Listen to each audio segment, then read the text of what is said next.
जानना चाहेंगे आपका एसोसिएशन इससे कैसे जुड़ा और आप कितने एक्साइटेड इस चीज के?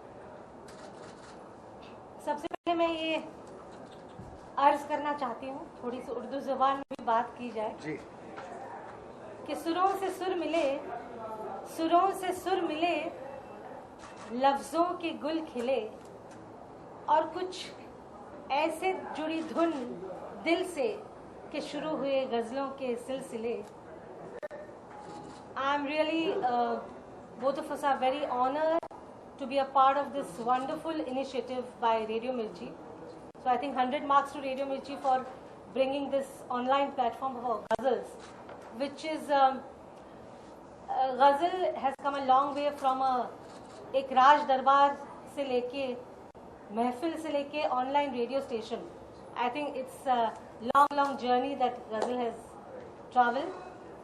और हम देखते हैं कि आज के ज़माने में सारे radio station, even radio Mirchi for that matter, जो भी रेडियो स्टेशन है वो प्रमोट करते हैं बॉलीवुड और सिर्फ बॉलीवुड, और onslaught of Bollywood songs and Punjabi, indie pop, Hindi pop, which ever pop, rock, everything.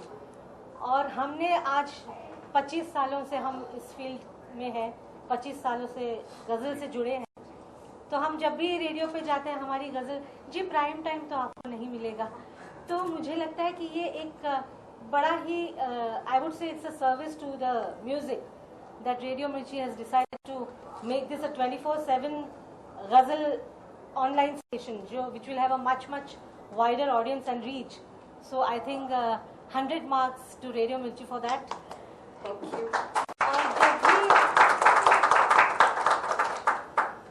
हम लोग काफ़ी दिनों से सोच रहे थे कि भाई गज़लों के लिए कुछ किया जाए, how to connect today's youth to this beautiful world of ghazals. और अचानक एक दिन दो लड़कियां आई घर पे. Neetu from radio Mirchi came over and she said हम ऐसा करें. We said oh my God, this is just like a dream come true for us. And immediately we were absolutely ready to go for this, and we agreed to do this RJing for the first time for ghazals. I hope it will take all of us a long way in this genre. देखिए, हम लोग तो बड़े हुए radio सुन के. उस जमाने में तो टेलीविजन होता नहीं था, तो हमारे लिए जो है वो रेडियो ही एक ऐसा जरिया था कि जहाँ से हमने अपनी संगीत की तालीम ली. कभी वो माँ की लोरी बन करके हमें सुला देता था, तो कभी वो हमें डीजे बन के नचा देता था. तो रेडियो ऐसी चीज़ थी. लेकिन फिर एक समय ऐसा आया कि टेलीविज़न जो है वो आगे निकल गया और रेडियो कहीं ना कहीं पीछे छूट गया. और उसके बाद में रेडियो सुनना तो बहुत दूर की बात है, प्रोडक्शन भी बहुत कम हो गए. रेडियो बनने लोगों ने बंद कर दिए थे. बिल्कुल ये होता था कि गाड़ी में भी लोग कम रेडियो सुनते थे. लेकिन जब से ऐसे चैनल शुरू हुए, ख़ास तौर से रेडियो मिर्ची, तो इसने एक नई दिशा जो है वो एंटरटेनमेंट को दे दी है. और ये चैनल इतना पॉपुलर है. और क्योंकि जब भी हम लोग ट्रैफिक में फंस जाते हैं, जब भी हम लोग गाड़ी में ट्रैवल करते हैं, जब भी अकेले होते हैं, तो सबसे पहले जो है रेडियो सुनते हैं. और रेडियो में जो जिस तरह की सब्जेक्ट पे बातें होती है, जो गाने सुनने में आते हैं, तो हर चीज़ बहुत ही खूबसूरत, बहुत ही इंटरेस्टिंग. उसमें जर्नी का पता नहीं चलता, ज़िंदगी का पता नहीं चलता. लेकिन हमेशा से एक कमी महसूस होती थी कि काश गज़लों के लिए भी ऐसा कुछ किया जाए, रेडियो वाले थोड़े से आगे आएँ और गज़लों के लिए कुछ करें तो बहुत अच्छी बात है. तो ये एक हमेशा दिल में एक ख्वाहिश थी. और ये कहते हैं ना कि जब भी आप कोई ख्वाहिश दिल से करते हैं तो ऊपर वाला वो ज़रूर पूरी कर देता है. तो हमारे साथ भी यही हुआ कि ये बहुत ही खूबसूरत प्रपोजल लेकर के आए कि जी हम लोग रेडियो मिर्ची के लिए एक प्रोग्राम शुरू कर रहे हैं जिसका नाम है मिर्ची महफिल. और हम चाहते हैं कि आप इसके ब्रांड एम्बेसडर बने. तो अंधा क्या मांगे, आंखें मांगे. तो हमारे लिए तो ऐसा था कि अरे यार ये तो हम खुद चाहते थे. तो ये बहुत ही एक्साइटमेंट है कि आग दोनों तरफ बराबर की लगी है. वो भी चाहते हैं. और ये 24 आवर्स नॉन स्टॉप आप अपनी मनचाही पसंदीदा गज़लें, शेर, नज़म, फिर धीरे धीरे हम इसमें सूफ़ी, कवाली, जो बॉलीवुड से हट के जो जो चीज़ें हैं, तो वो चीज़ें सारी हम इस चैनल के ऊपर शुरुआत करेंगे और ये पूरे वर्ल्ड में लोग जब चाहें तब इसको सुन सकें। रूप जी, रूप कुमार जी, सोनाली जी, आपके दर्शक आपको रोज सुन सकेंगे कि कोई पर्टिकुलर टाइम स्लॉट रहेगा? सैटरडे संडे अभी हमने फिक्स किया है 12 से 2 बजे तक, every Saturday Sunday. It's called weekend with रूप सोनाली। सो 12 से 2 घंटे जो है हम लोग अपना ये कार्यक्रम पेश करेंगे और अदरवाइज चैनल तो 24 आवर्स जब भी आप सुनना चाहें वो अवेलेबल है। ऐसी कौन सी गजल है विच आप जो स्टेज परफॉर्मेंस में जाके बहुत मतलब नर्वस फील किया, ऐसी कौन सी? हाँ, नर्वस फील किया? नर्वस फील तो देखिए, एक आर्टिस्ट कुछ भी गाए स्टेज पे बैठने से पहले नर्वसनेस होती ही है, क्योंकि बहुत ज़्यादा जो इंसान दिखाता है कि मैं तो बहुत, अरे चलो ये गा लेता हूँ मैं, तो ऐसा नहीं होता।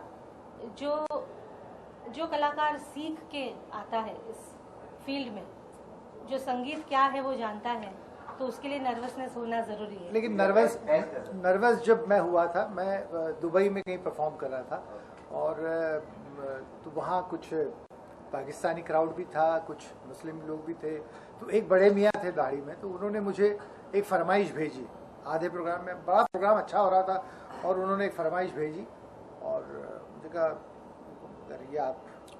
मैंने देखा कि वो उर्दू में लिखा हुआ था, मैं कहा फंस गए, उर्दू तो आती नहीं है पढ़ना। तो मेरे जो तबले वाले हैं वो मुस्लिम हैं, तो मैंने धीरे से उनको कहा कि क्या लिखा है, तो उसने भी कहा उर्दू इल्ले, इसको उर्दू में। तो बाकायदा मैंने गाना रोक करके मैंने वो हजरत से माफ़ी मांगी। मैंने कहा जी माफ़ी चाहता हूँ, मैं गज़ल गाता हूँ लेकिन मुझे उर्दू पढ़ना नहीं आता, तो आप ही बताएं क्या फरमाइश है। तो मुस्कुराए वो दाढ़ी में और कहने लगे नहीं मियाँ अच्छा गा रहे हो आप, गाइए जो गा रहे हैं आप, अच्छा गा रहे हैं। लेकिन वो मेरे लिए एक सबक था। मुझे ऐसा लगा कि अगर मैं गज़ल गा रहा हूँ तो सबसे पहला इसका उसूल ये है कि मुझे उर्दू आनी चाहिए। तो वहाँ से आने के बाद मैंने बड़े मियाँ को यहाँ पर मैंने पता लगाया कि उर्दू कौन कौन सिखाते हैं, और फिर मैंने जो एक टीचर को मैंने रखा और मैंने उर्दू पढ़ना लिखना जो है वो मैंने सीखा। तो आप उर्दू में भी ऑनलाइन? मैं बिल्कुल, इसीलिए तो मुझे बड़ी खुशी है कि ये गज़लों का प्रोग्राम जो है वो हमारे ज़िम्मे आया है, कि ये हमारा फोर्टे है और ये हमारा पैशन भी है, हमारा प्यार भी है।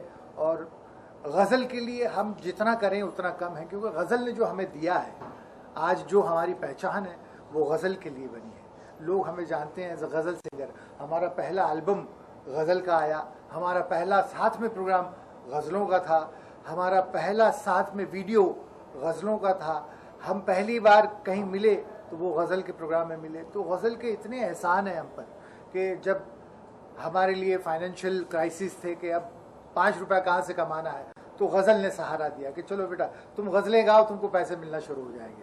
तो गज़ल के हमारे ऊपर इतने बड़े बड़े एहसान हैं, तो हम तो जितना भी गज़ल के लिए करें उतना कम है।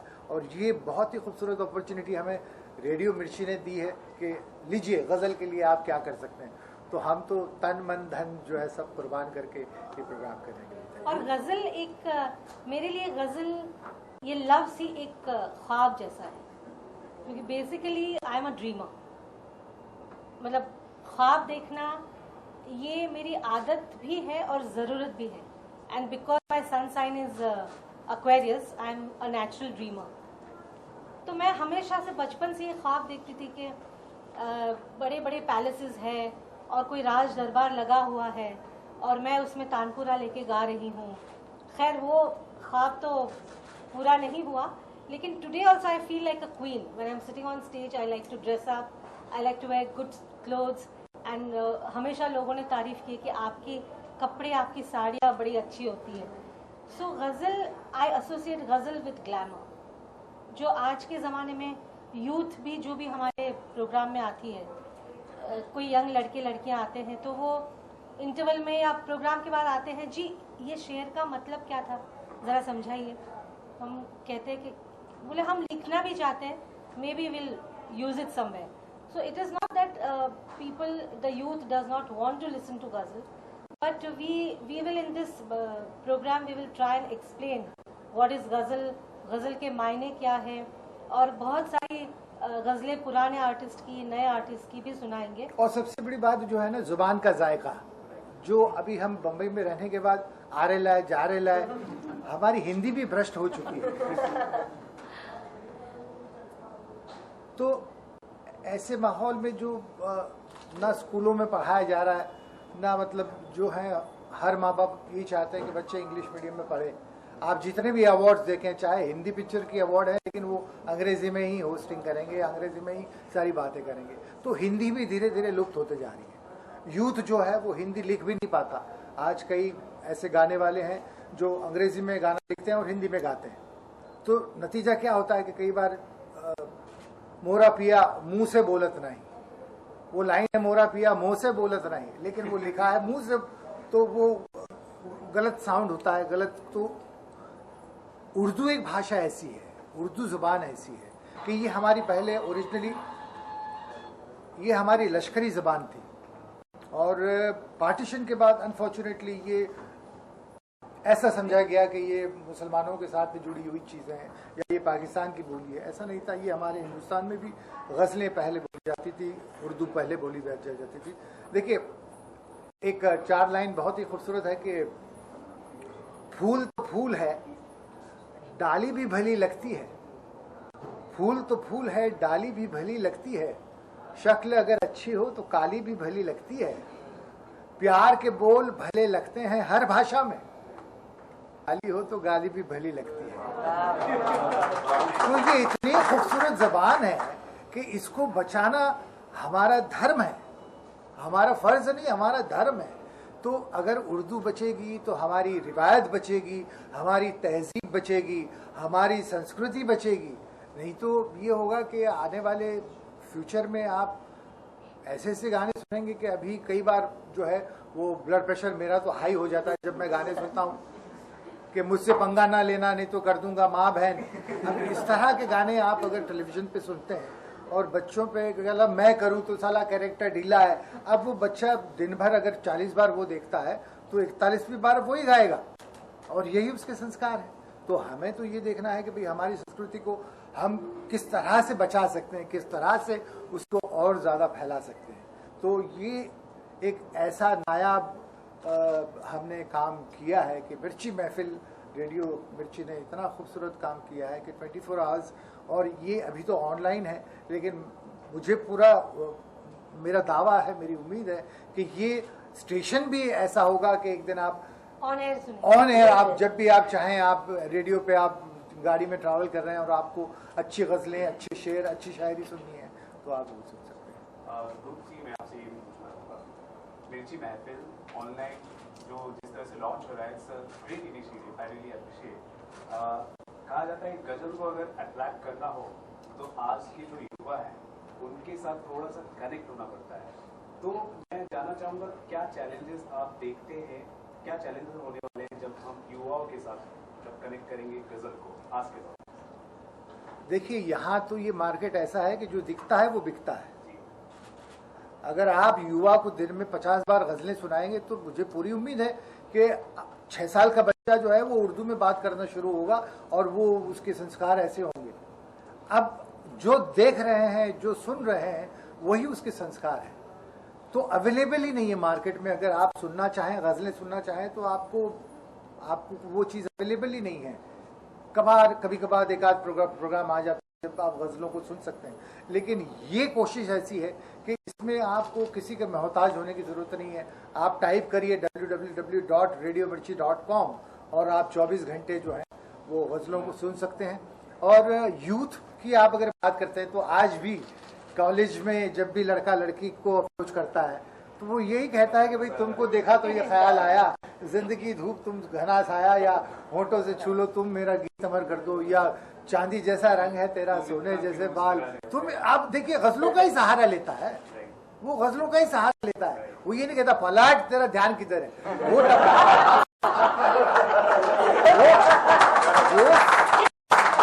वो फिल्मों तक सीमित है, वो एक एंटरटेनमेंट है, लेकिन वो हमारे संस्कार नहीं है।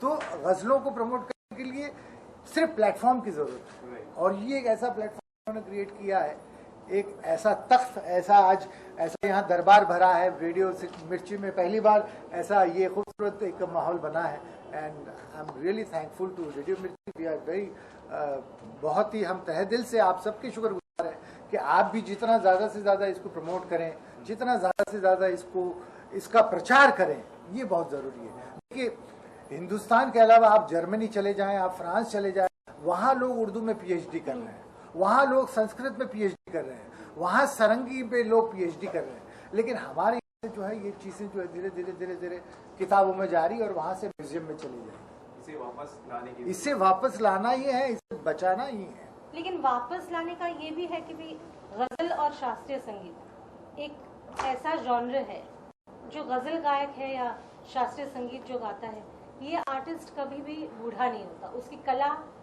हमेशा चलती रहती है। बल्कि जैसे जैसे उम्र बढ़ती जाती है तो उसकी गायकी में निखार आता है। तो ये this is a genre for ever, it's like timeless jewel. देखिए, पंडित जसराज जी अभी भी गा रहे हैं, पंडित हरिप्रसाद चौरसिया अभी भी बांसुरी बजा रहे हैं, पंडित शिव कुमार शर्मा, भीमसेन जोशी जी आखिरी दिन तक वो गाते रहे। तो ये गाना ऐसा है बिल्कुल। लेकिन अब प्लेबैक सिंगिंग की अगर बात करें तो ये होता है कि एक दौर चला, ये म्यूजिक चला, तब तक आप चले, उसके बाद आप आउटडेटेड हो गए, दूसरे नए आए। तो हर 6 महीने में अब तो साउंड बदल रहा है, स्टाइल बदल रहा है, लोग बदल रहे हैं। अभी हमने थोड़े दिन पहले बेगम अख्तर, जो नंबर 1 हमारी गजल क्वीन जिसको हम मानते हैं, उनकी सेंटिनरी थी लास्ट ईयर, उनके 100 साल हमने दिल्ली में 3 दिन का साहित्य संगीत वालों ने प्रोग्राम किया और चौका ब्लॉक, और इतने यूथ और इतने लड़के लड़कियां उस प्रोग्राम में जमा हुए थे। तो ये तो बताता है कि ये This is the proof that celebrating the centenary year of Begum Akhtar itself is a proof that this is a timeless genre. और ये And we चीजें need जब to appreciate. ये चीजें रिवाइव होंगी तो अपने आप जो है वो लोगों में एक नया जो है ना जोश आपको सुनने को मिलेगा, देखने को मिलेगा।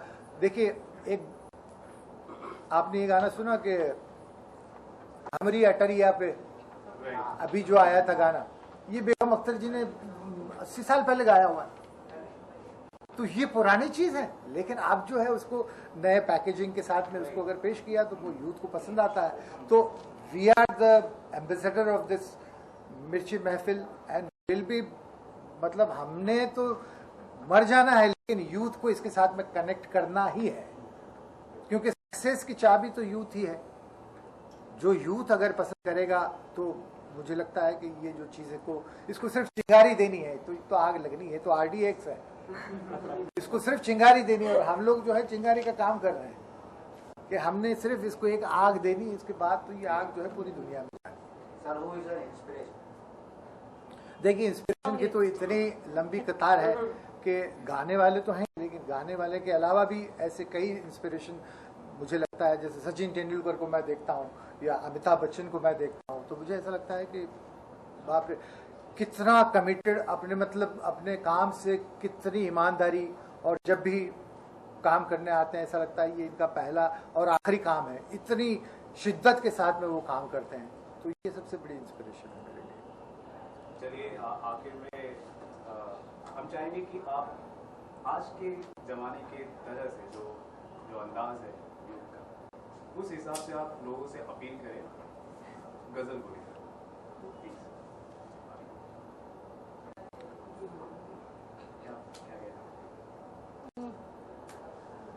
आज की यूथ आज में की मतलब in today's language, He's saying that overall the youth जो ये शो सुनने वाले हैं, maybe they've not heard ghazals earlier. Like most of the youth feel कि यार ये बहुत मतलब समझ में नहीं आएगा, नहीं समझ में आएगा, तो they tend not to hear it. So to all those people जो चाहते हैं कि वो भी सुने ये genre, तो आप उनको क्या कहेंगे कि गजल जरूर सुनिएगा? और to the youth.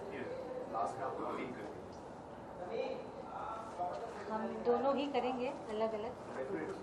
देखिए, एक गाना था बचपन में मैं सुनता था रेडियो पे कि तेरी प्यारी प्यारी सूरत को किसी की नजर न लगे चश्मे बददूर। तो मुझे बचपन में ऐसा सुना चश्मे फोड़ दूं, मुझे ऐसा कुछ तो भी सुनाई देता, तो मुझे मालूम था चश्मे बददूर का मतलब क्या है, लेकिन उसकी साउंड ऐसी थी, या अल्लाह दिल ले गई। अभी या अल्लाह क्या था, लेकिन उसकी साउंड ऐसी थी। तो आप देखें कि उर्दू में भी कुछ लफ्ज़ ऐसे हैं जिसकी साउंड इतनी खूबसूरत है कि आप मतलब ना भी समझे तो कोई बात नहीं, कि मतलब की कोई ज़रूरत नहीं है, लेकिन इसमें जो है आपको हाइट ऑफ रोमांस अगर आपको करना है तो हाइट ऑफ रोमांस सिर्फ गज़लों में है और कहीं भी नहीं है।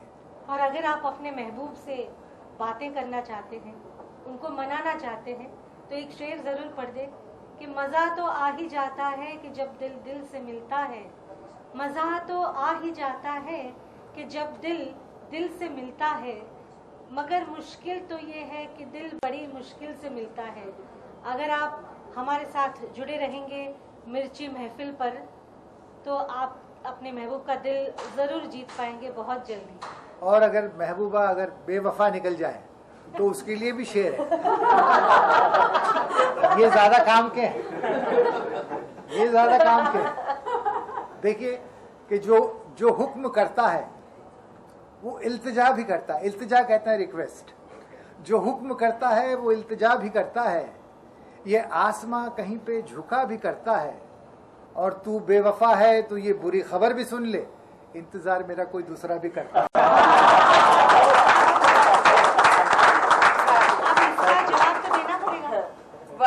जवाब देना पड़ेगा कि नजर के तीर को जब सीख लो तुम कारगर करना, कारगर करना यानी तीर चलाना। जब तुम नजर के तीर कभी और आगे चलाओगे, अभी आया नहीं। नजर के तीर को जब सीख लो तुम कारगर करना, दुआएं मैंने दी है पहले मुझ पर ही नजर करना। क्या बात, और सिर्फ मुझ पर ही नजर रखना।